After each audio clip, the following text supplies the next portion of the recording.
Hello all, today in this video I am going to provide details regarding KNN implementation in Python. So as usual, we have to import libraries to just work with the Python code. The libraries which I am going to use are K nearest neighbor, then NumPy, Pandas and sklearn. From sklearn I am just going to use a k nearest neighbor since we are just using KNN and then train, test and split.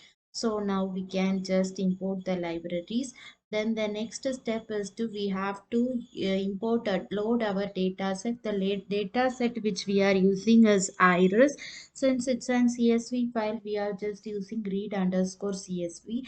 Then all the variables like sepal length, sepal width, petal length and petal length we are calling in X, and in the y we are just calling the species.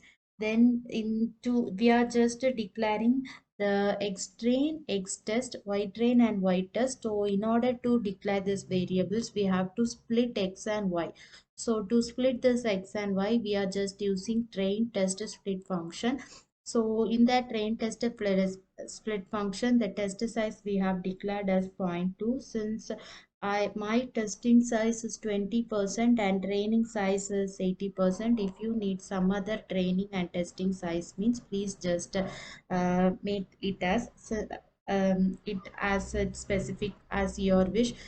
For example, if you need 30% for testing means just give the test size as 0.3, then the training percent will be automatically moved to 70%.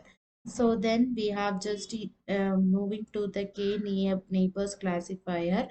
So then we are just fitting the training variables like the x train and the y train in the nearest neighbor classifier. So then the prediction, that is the testing function, is done by using the predict function by using the variable x test.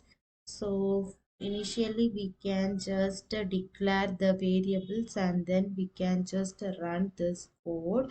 So then now we have to declare the find out the variables, that is the value of the variables like precision, recall, F1 score and also accuracy. With the KNN in iris dataset we are having getting 100% accuracy with the test size as 0.2. So we can just check with some different test size whether it is getting the same accuracy for the different test size too. So I have declared the test size as 0.1. So our testing ratio will be 10% and the training ratio will be 90%. So while changing to zero point 0.1, that is 10% as testing ratio, also we are getting 100% for every variables like precision, recall, F1 score and accuracy. So just I'm checking with some other test size, that is 30% for testing and 70% for training. So we can just check whether for this ratio also we are getting the same accuracy, precision, recall and F1 score. But you can notice there is some decrement in accuracy, precision, recall and F1 score, etc. So while increasing the and decreasing the test size, there will be automatically some changes in the accuracy and other parameters such as precision, recall and F1 score. This is the code for KNN with iris CSV dataset. In the next video we can work with some other code. Thank you.